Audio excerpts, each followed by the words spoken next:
سيدنا ومولانا محمدا عبده ورسوله صلى الله تعالى عليه وعلى آله وأصحابه أجمعين. أما بعد فأعوذ بالله من الشيطان الرجيم. بسم الله الرحمن الرحيم. قل هل يستوي الذين يعلمون والذين لا يعلمون إنما يتذكر أولو الألباب. وقال تعالى في مقام آخر إنما يخشى الله من عباده العلماء. صدق الله العلي العظيم.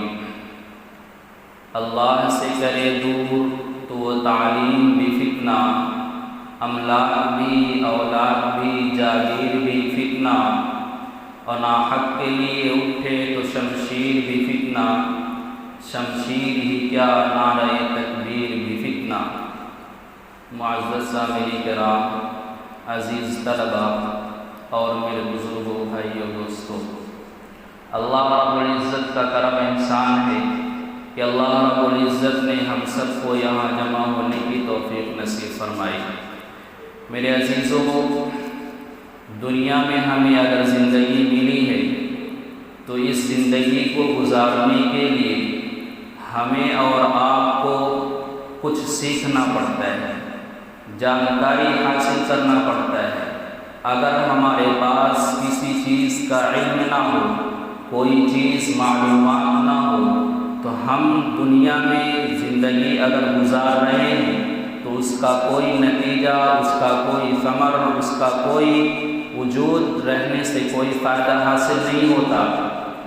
اگر ہمارے پاس علم ہے، اگر ہم جانتے ہیں کہ 2 2 4 ہوتا ہے، اگر ہم جانتے ہیں 3 ملاؤ 2 ملاؤ 5 بنتا ہے، تو اس انسان کو، اس آدمی کا معاشرے کے اندر شمار ہوتا ہے جانکاری والا، کہ وہ انسان جانکار ہے، وہ انسان کے اندر علم ہے، اس انسان کے اندر سمجھ ہے. اگر کسی کے پاس علم نہیں ہوتا یعنی کہ وہ جاہل ہوتا ہے، جس کے پاس کچھ بھی علم نہ ہو، تو معاشرے کے اندر اس کا وجود اس قابل نہیں ہوتا کہ لوگ اس کا احترام کریں یا اس کو عزت دیں. تو میرے عزیزوں، میں آپ کو بتلاتے ہوئے چلوں، قرآن کریم کی آیت مبارکہ میں نے آپ کے سامنے پڑھا. اللہ رب العزت کا فرمان ہے، میرے اور آپ جیسے کسی انسان کا کہنا نہیں یا کسی نبی کا کہنا نہیں، بلکہ جو پورے کائنات کا بادشاہ ہے، پورے کائنات کا رب ہے، دنیا کا بھی اور عالم برزخ یعنی قیامت کے لیے جس کی حکومت ہوگی، جو ہمیشہ سے ہے، ہمیشہ قائم رہے گا، اس کا فرمان ہے. کیا کہا جا رہا ہے؟ قل هل يستوي الذين يعلمون والذين لا يعلمون انما يتذكر اولو الالباب. کہ جاننے والے اور نہ جاننے والے دونوں برابر نہیں ہو سکتے. آپ علیہ السلام کو مخاطب کیا جا رہا ہے، اے میرے محبوب، اے میرے پیغمبر، اے میرے لاڈلے نبی جناب محمد عربی صلی اللہ علیہ وسلم، لوگوں کو یہ میسج دے دو، لوگوں کو یہ پیغام دے دو، لوگوں کو یہ بشارت دے دو کہ اگر تم جاننے والے ہوں گے، اگر تمہارے پاس علم ہوگا تو تمہارا مقام کچھ اور ہی ہوگا، اور اگر تمہارے پاس علم نہیں ہے یعنی کہ تم جاہل ہو تو دونوں میں بڑا امتیاز ہوگا. یہ اللہ رب العزت ارشاد فرما رہے ہیں. میرے عزیزوں، علم کی وہ عظیم نعمت ہے، علم وہ ایک ایسا عظیم مقام ہے جس کی بدولت سے انسان کے اندر انسانیت آتی ہے، اور علم ہی کی روشنی کی بنیاد پر انسان حلال اور حرام کی تمیز کرتا ہے. اگر کسی انسان کو پتہ نہ ہو کہ یہ چیز حلال ہے یا حرام ہے تو کوئی بھی چیز اپنے پیٹ کے اندر ڈال لے گا، اپنے پیٹ کے اندر اس کو نگل لے گا، اس کو ہضم کر لے گا. لیکن اگر اس کو یہ پتہ ہو کہ ہاں یہ چیز حلال ہے یا حرام ہے، تب اس کی وہ امتیاز کرے گا. جیسے ایک چیز بک رہی ہے اور آپ کو علم ہے کہ یہ جو بیچنے والا فروخت کر رہا ہے، بیچ رہا ہے، اس کا بیچنا بھی جائز ہے، اس کا خریدنا بھی جائز ہے، اور اگر کچھ شبہات ہوں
فی طلب العلم فی سبیل اللہ حتی یرجع الیہ، کہ جو شخص علم تلاش کے لیے، علم کو سیکھنے کے لیے، علم کو حاصل کرنے کے لیے، قرآن کو پڑھنے کے لیے، قرآن کو سیکھنے کے لیے، حدیث مبارکہ کو سننے کے لیے، اس کی جانکاری حاصل کرنے کے لیے اپنے گھر کو چھوڑتا ہے، اپنے گھر سے نکل جاتا ہے، تو اللہ کے نبی پاک علیہ السلام ارشاد فرماتے ہیں جب تک وہ اپنے گھر کو واپس نہیں لوٹتا وہ اللہ کے راستے میں ہوتا ہے۔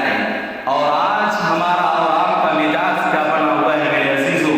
بڑے دکھ کے ساتھ اور تکلیف کے ساتھ یہ بات عرض کر رہا ہوں، ہم اور آپ اپنے بچوں کو، اپنی بیٹیوں کو، اپنے بچوں کو دین تعلیم سے بالکل دور رکھ رہے ہیں، ان کو علم دین سیکھنے کی ترغیب نہیں دیتے، اپنے بچوں کو مدارس اسلامیہ میں بھی نہیں بھیجتے۔ اسی لیے آج امت کے اندر، آج مسلم سماج کے اندر جو بیماری پنپ رہی ہے وہ کیا؟ آپس میں بغض کا بڑھنا، آپس میں حسد کا بڑھنا، آپس میں اختلاف کا بڑھنا۔ یہ کیوں ہو رہا ہے؟ یہ صرف اور صرف ہمارے پاس علم نہ ہونے کی وجہ سے، ہمارے پاس شریعت کے معلوم نہ ہونے کی وجہ سے، ہمارے پاس علوم نبوت معلوم نہ ہونے کی وجہ سے، علوم نبوی معلوم نہ ہونے کی وجہ سے ہم آپس میں بغض رکھتے ہیں، آپس میں حسد رکھتے ہیں، آپس میں کینہ رکھتے ہیں۔ حالانکہ حضور پاک علیہ السلام نے ارشاد فرمایا لا تحاسدوا ولا تباغضوا وكونوا عباد اللہ اخوانا۔ کیا کہا جا رہا ہے کہ آپس میں حسد نہ کرو، آپس میں بغض نہ کرو، آپس میں کینہ نہ کرو، اور کیا رہو، سب مل کر بھائی بھائی بن کر زندگی گزارو۔ لیکن میرے عزیزوں ایک ہی صف میں کھڑے ہوتے ہیں محمود و عیاض لوگوں، نہ کوئی بندہ رہتا ہے نہ کوئی بندہ نماز، ساتھ میں نماز پڑھتے ہیں، ساتھ میں اٹھتے بیٹھتے ہیں، لیکن ایک دوسرے سے جلن ہوتا ہے، ایک دوسرے سے حسد ہوتا ہے، ایک دوسرے سے بغض ہوتا ہے، تو کیا بھلا بتاؤ ہماری نمازیں قبول ہوگی؟ نہیں، ہرگز ہماری نماز قبول نہیں ہو سکتی۔ ساتھ میں ہم رکوع کریں، ساتھ میں ہم سجدہ کریں، اور ساتھ ہی ساتھ ایک دوسرے بھائی کا جلن رکھیں، ایک دوسرے بھائی کے لیے برا خیال کریں۔ یہ کوئی طریقہ ہے؟ اسلام تو آیا تھا کہ آپس میں اتحاد ہو، آپس میں اتفاق ہو۔ قرآن ہمیں یہی میسج دیتا ہے کہ ہم اور آپ آپس میں مل جل کر زندگی گزاریں۔ شریعت اور احادیث مبارکہ ہمیں یہی پیغام دیتی ہے کہ ہم آپس میں مل جل کر زندگی گزارنے کی کوشش کریں۔ لیکن میرے عزیزوں ہم اور آپ اپنے بچوں کو اسلام کی اور اسلام کی علم دین اسلام کو سیکھنے سے بالکل دور رکھتے ہیں۔ آج جو ایک بیماری بہت تیزی کے ساتھ پھیل رہی ہے، بہت تیزی کے ساتھ انٹرنیٹ کا زمانہ چل رہا ہے، ہر گھر کے اندر بڑا موبائل موجود ہے۔ کوئی بھی ایسا گھر نہیں ہوگا کہ جہاں بڑا موبائل نہ ہو، الا ماشاء اللہ کوئی ایک ہوگا جو بہت ہی غریب، بہت ہی فقر و فاقہ میں زندگی گزرتی ہو، اس کے گھر نہ ہو۔ لیکن 100% میں اکثریت سب کے پاس بڑا موبائل ہوگا، سب سنتے ہوں گے، سب دیکھتے ہوں گے کہ فلاں ملک کے اندر، فلاں شہر کے اندر اتنی بچیاں ارتداد کے شکار ہو گئیں، اتنی بچیاں کیا ہو گئی، اسلام سے پھر گئی۔ یہ کیوں ہو رہا ہے؟ وہ دین اسلام کو کیوں چھوڑ رہے ہیں؟ کیا ہم نے اس کی کبھی فکر کی؟ کیا ہم نے کبھی اس پہ غور کیا؟ کیا ہم نے کبھی اس پہ سوچا؟ نہیں سوچا۔ کیا سوچنے کے لیے صرف یہی چٹائی پر بیٹھنے والے اور سڑی گلی دال کھانے والے انہی کی ذمہ داری ہے سوچنے کی؟ نہیں، انہی کی ذمہ داری نہیں ہے، بلکہ ملک کے اندر جو بھی انسان رہتا ہو، چاہے وہ غریب ہو، چاہے وہ امیر ہو، چاہے وہ فقیر ہو، چاہے وہ عالم ہو، چاہے وہ جاہل ہو، سب کی یہ ذمہ داری بنتی ہے کہ ہر انسان کے بارے میں سوچے کہ ہمارا بھائی جو زندگی گزار رہا ہے کیا وہ صحیح زندگی گزار رہا ہے یا نہیں، اس کی فکر کرنے کی ضرورت ہے۔ آج جو ہماری مسلم بہنیں اور بیٹیاں جو اسلام کو چھوڑ کر غیروں کے ساتھ شادیاں کر رہی ہیں، غیروں کے ساتھ منہ کالا کر رہی ہیں، اس میں کس کی غلطی ہے؟ میرا تو دعویٰ ہے اور میں یقین کے ساتھ یہ کہتا ہوں صرف اور صرف ہماری اور آپ کی غلطی ہے، ان کے پیرنٹس کی غلطی ہے، ان کے ذمہ دار کی غلطی ہے، ان کے گھر والوں کی غلطی ہے، اور ان کے معاشرے میں جو ذمہ دار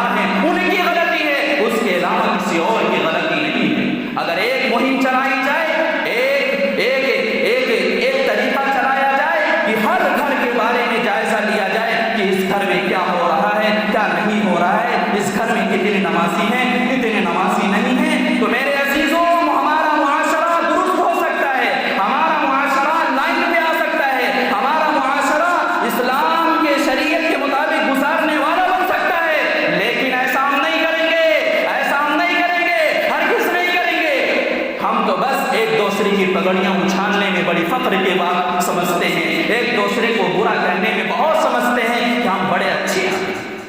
ایک عالم جا رہا ہے، ایک طالب علم جا رہا ہے، ایک قاری جا رہا ہے، اس کو بڑے حقیر نظروں سے دیکھا جاتا ہے.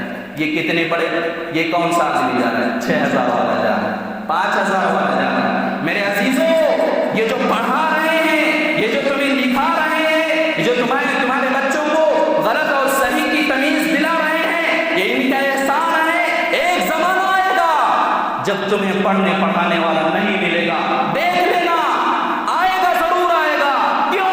یہ حالات بتا رہے ہیں، یہ حالات ہمیں وارننگ دے رہے ہیں، یہ حالات ہمیں متنبع کر رہے ہیں. کیوں؟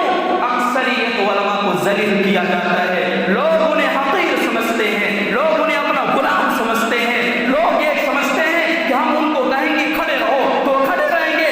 ایسا نہیں ہوگا.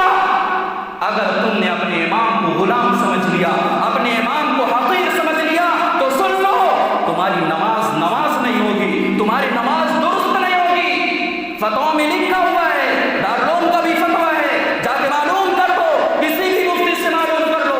لکھا ہوا ہے کہ اگر مقتدی امام کو اپنے تابع بنا رہا ہے، امام کو اپنے تابع کر رہا ہے، تو مقتدی کی نماز نہیں ہوگی، مقتدی کی نماز نہیں ہوگی. یہ غور کر کے سوچ لو. آج اکثریت ایسا ہوتا ہے، مقتدی کہتے ہیں کہ نماز کتنے وقت میں ہونا چاہیے، مقتدی کہتے ہیں امام کو پہلے آنا چاہیے. یہ کیا ہو رہا ہے معاشرے کے اندر؟ تو بھلا بتاؤ، امت مسلمہ عروج پر جائے گی؟ ہرگز نہیں جا سکتی. عروج اسی پر ہوگا، عروج اسی پر ہمیں ملے گا جب ہم اور آپ کو 14 سال والی زندگی پرانا لوٹنا پڑے گا، ہمیں پیچھے جانا ہوگا. جیسے نبی پاک علیہ السلام والسلام کے دور میں تھا، لوگ کسی عالم کو دیکھ لیتے تھے، لوگ کسی حافظ القرآن کو دیکھ لیتے تھے تو اپنی آنکھوں اپنا دیکھنا سعادت کا وقت سمجھتے تھے. آج ایک حافظ کو گری نظروں سے دیکھا جاتا ہے، ایک طالب علم کو اٹھان پٹھان بول دیا جاتا ہے. یہ کیا ہو رہا ہے سماج کے اندر؟ بڑے درد کے ساتھ یہ ساری باتیں کہہ رہا ہوں. اگر تکلیف ہو، اگر کوئی دقت پہنچے، کوئی دشواری پہنچ جائے، کوئی دکھ پہنچ جائے، تو معافی کا تعلیم. کیونکہ دل کے پھپھولے جل گئے سینے کی داغ سے، دل کے پھپھولے جل گئے سینے کی داغ سے، اس گھر کو آگ لگ گئی گھر کے چراغ سے. ہمیں جو مارا جا رہا ہے، جو ذلیل کیا جا رہا ہے، جو پیٹا جا رہا ہے، آج مسلمان بھائی جو آپس میں لڑ رہے ہیں، ایک بھائی دوسرے بھائی سے لڑ رہا ہے، ایک بیٹا اپنے باپ کی تعظیم نہیں کرتا، ایک باپ اپنے بیٹے کو بیٹا نہیں سمجھتا. وہ کیوں ہو رہا ہے؟ وہ صرف اور اسی بنیاد پر ہو رہا ہے کہ ہم نے اپنے اولاد کو دین کی تعلیم نہیں دی، شریعت اسلام کی اس کی معلومات اس کو حاصل نہیں کروایا، اس لیے یہ سب کچھ ہو رہا ہے. میرے عزیزوں، مدارس اسلامیہ میں یہی بتلایا جاتا ہے کہ ماں کا مقام کیا ہے، ماں بہن کا مقام کیا ہے، اور باپ کا مرتبہ کیا ہے، علماء کا مقام کیا ہے، حافظ قرآن کا مرتبہ کیا ہے، اور قاری قرآن کا مرتبہ کیا ہے، مساجد کا مرتبہ کیا ہے، مدارس کا مرتبہ کیا ہے. کتابوں میں لکھا ہے میرے عزیزوں، جس گاؤں میں، جس خطے میں، جس علاقے میں اگر کوئی مسجد ہوتی ہے، کوئی مدرسہ ہوتا ہے، تو اس گاؤں والے بڑے سعادت مند ہوتے ہیں، بڑے ہی خوش نصیب ہوتے ہیں، بہت ہی قابل احترام ہوتے ہیں کہ اس مدرسے میں دین اسلام کو قال اللہ قال رسول اللہ پڑھنے کی بدولت سے، اس کے صدقے میں اگر کوئی آفات آنے والی ہوتی ہے، اگر کوئی مصیبت آنے والی ہوتی ہے، تو اس مسجد کی برکت سے، اس مدرسے کی برکت سے اس آفات کو اللہ تبارک و تعالیٰ ٹال دیتے ہیں. آج کیا ہوتا ہے؟ ہم مسجدوں کی بے حرمتی کرتے ہیں، مدارس کی بے حرمتی کرتے ہیں، اس میں رہنے اور پڑھنے پڑھانے والوں کو بھی ذلیل کیا جاتا ہے. کیا ہوتا ہے اس سے؟ اس لیے میرے عزیزوں، ہمیں اور آپ کو اپنی زندگی کے بارے میں غور کرنا ہوگا اور فکر کرنا ہوگا. کیا ہماری زندگی میں مسجد کا احترام ہے یا نہیں؟ کیا ہماری زندگی میں مدارس